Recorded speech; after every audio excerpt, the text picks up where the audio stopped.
우리나라 사람들이 가장 좋아하는 시인, 시인은 진달래꽃이라고 하는데 이건 초혼이야.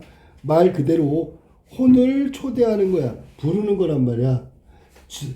사랑하는 님이 죽었고요. 그 님의 혼을 부른다는 건 아직도 잊지 못하는 어떤 화자의 심정이 녹아있는 거죠. 당연히 이 김소월의 초혼 역시 다른 시들, 진달래꽃, 산이와 먼 이런 것처럼 가는 길 이런 것처럼 전통성을 유지하고 있다는 게 중요해. 전통성. 자, 전통성 얘기를 잠깐 해볼까? 김소월의 작품은 전통성이다 라고 얘기하는 이유가 뭐냐면 이런 거야. 진달래꽃도 그렇지만 주제가 전통적이다. 이별의 정한, 님에 대한 그리움 이런 거야. 그 다음에 화자가 전통적이다. 이런 정서 표현하는 데는 여성이 더 어울리니까 여성적 화자란 말이야. 알겠지?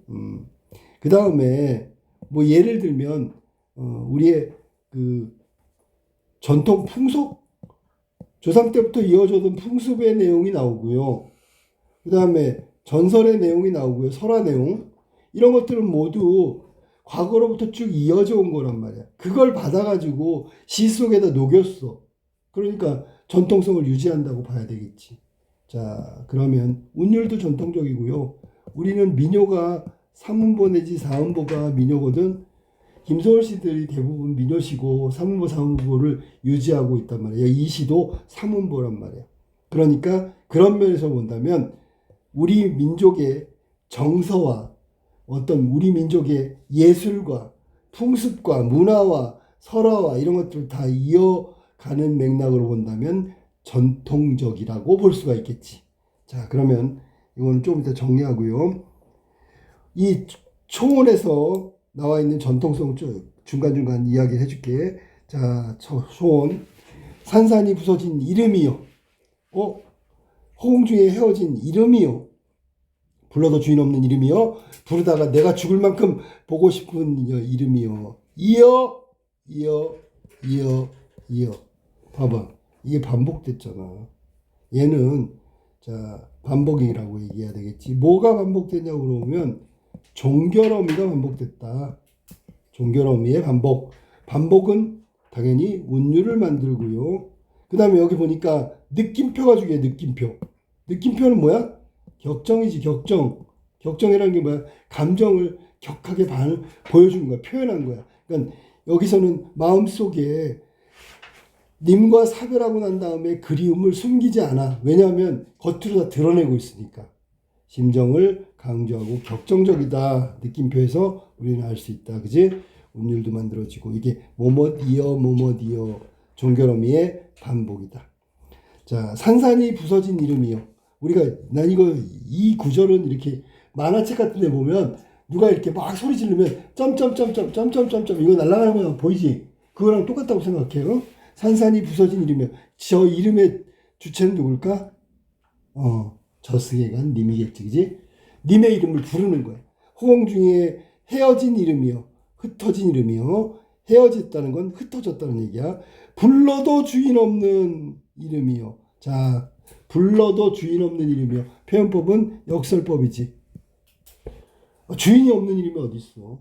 그런데 주인이 없대. 역설법이지. 이 얘기는 님은 저승이 갔다. 사별, 헤어졌다. 라는 뜻이야. 부르다가 내가 죽을 만큼 간절하게 부르고 싶은 이름이요. 이런 식으로 해석을 한단 말이야. 얼만큼? 내가 부르다가 죽을 만큼.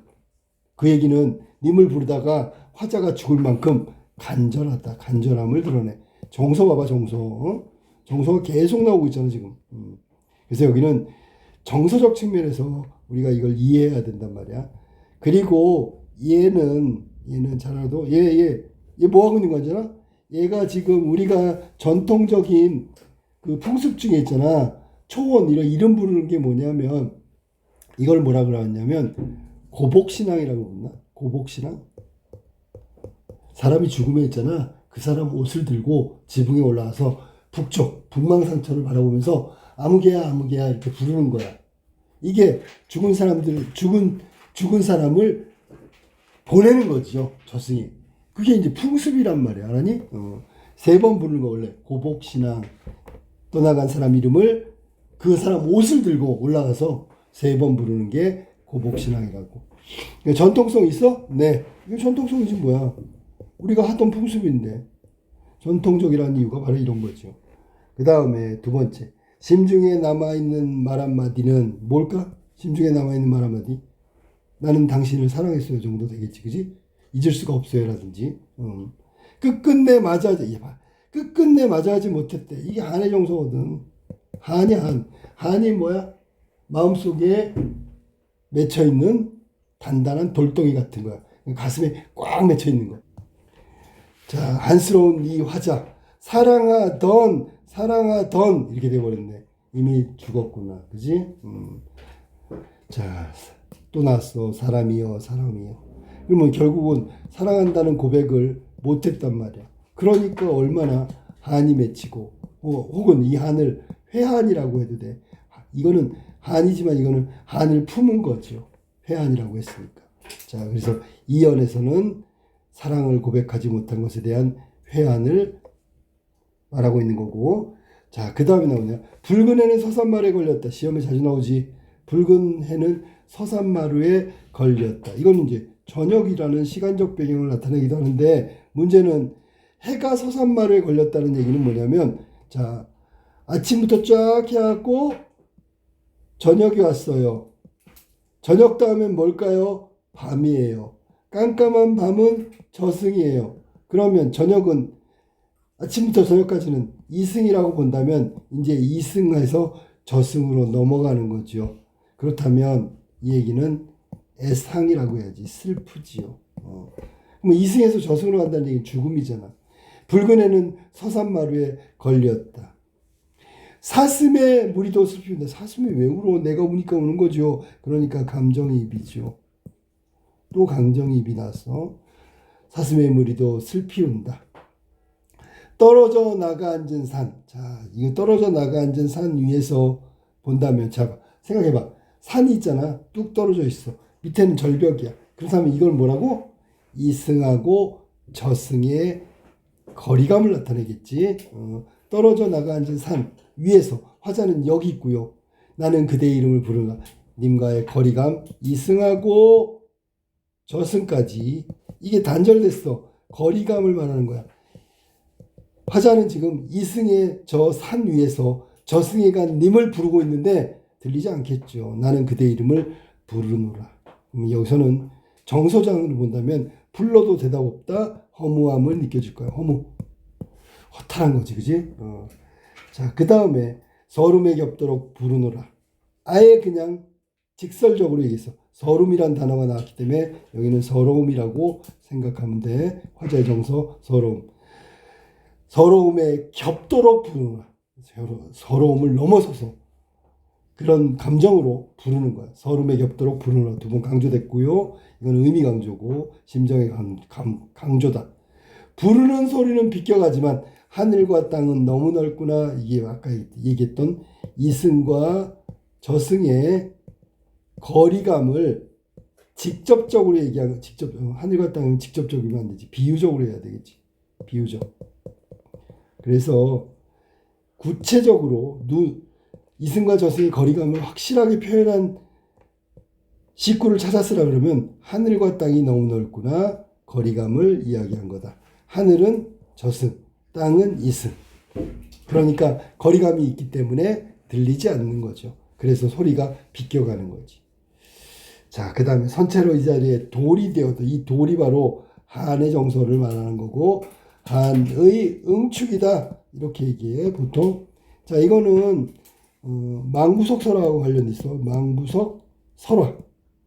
이거, 누구야? 일본 갔던 그 남편을 기다리다 돌이 된 여인. 그 돌이 바로 망부석이죠. 그 이야기가 있는데 그 설화를 갖다가 여기다 쓴 거야. 그래서 선체로 이 자리에 돌이 되어도 부르다가 내가 죽을 이름이다. 부르다가 내가 죽어도 괜찮아. 그래서 뭐가 된다고? 돌이 돼도 괜찮아요. 여러분. 돌이 되어도 괜찮아. 그 정도로 간절함을 드러낸 거고, 그리움과 슬픔의 정서 극대화됐다라고 얘기하는 거야. 또 나왔네. 모모디어, 모모디어, 모모디어.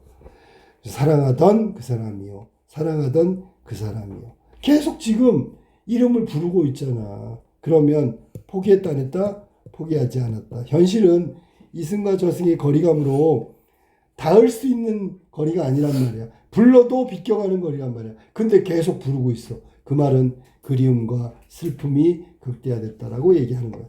자, 김소월의 시 중에 뭐 유명하다면 유명한 초혼을 우리가 알아봤어. 그러면 초혼에 나와 있는 거 시험 대비해서 한다면 첫 번째.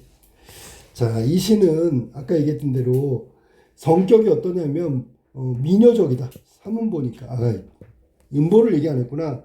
음보가 삼음보라는 거 이렇게 하면 되죠. 어떻게? 산산이 부서진 이름이요. 딱 삼음보 맞지, 그지? 산산이 부서진 이름이요. 중간에 뭐 깨진 데도 있지만 전체적으로 삼음보가 계속 유지되고 있다는 거. 그래서 음보가 미녀적이다. 여기서는 삼음보에 해당돼. 삼음보.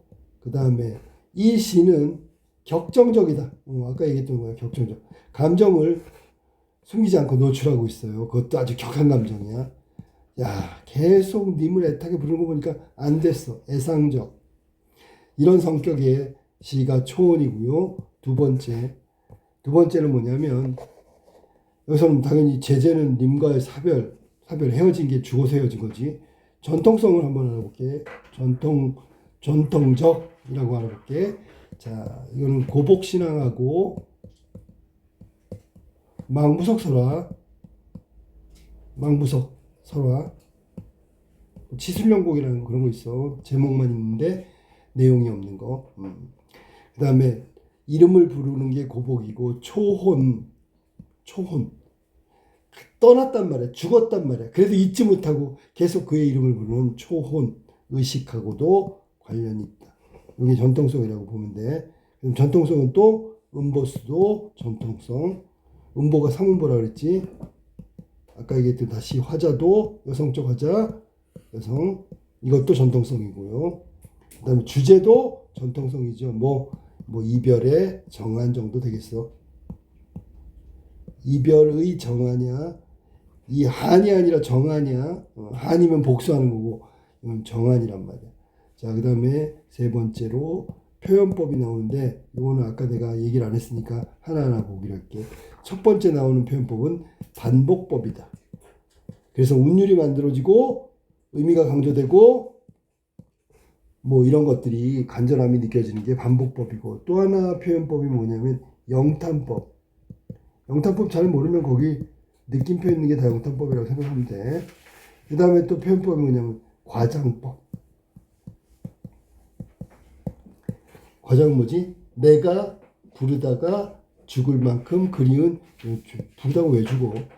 그만큼 간절하다는 얘기를 하고 있는 거죠. 이런 표현법이 등장한다. 그 다음에 이런 시를 보면 상황이나 상황 파악이 좀 되고요. 사랑하던 님을 떠나보냈다. 사별이라고 그랬지. 사별 상황이 나오니까 정서가 나오겠죠. 그리움이나 간절한 마음인데 그걸 고백을 하지 못했다면 그건 또 애상적이고 그 다음에 고백을 못했으니까 안쓰러움이 나타나겠지. 그지? 자, 그 다음에 우리가 이거 공부하면 꼭 알아둬야 되는 게 뭐냐면 전통성이 있다 그랬으니까 전통적인 게 뭘까 그걸 따져보면 전통성 자, 공무도화가 배웠을까? 공무도화가 잘 안 나오네. 공무도화가 황조가 유리왕이 지었다는 황조가 고대가요. 그 다음에 쭉 나오면 고려시대 때 한시 송인이 있고요. 그 다음에 또 뭐 있을까? 예를 들면 우리가 배운 것 중에 송민곡, 삼인곡도 이런 거야. 이거는 사별이 아니라 이별이지만 이것도 역시 송민곡, 삼인곡 이별 관한 거지. 그 다음에 황진이 시조도 역시 이별에 관련된 거. 이게 다 이별에 이별. 거기에 쭉 내려오다가 지금 나온 진달래꽃 지은 김소월의 진달래꽃, 뭐 초혼 이런 것들이 계속 이어지고 있다. 이어져야 전통성이니까. 자, 그 다음에 요거하고 연계해서 나올 시는 저기 미당 서정주의 귀촉도라고 하는 시가 있어. 요건 나중에 시간이 되면 해줄게. 똑같아. 님하고 사별을 했어.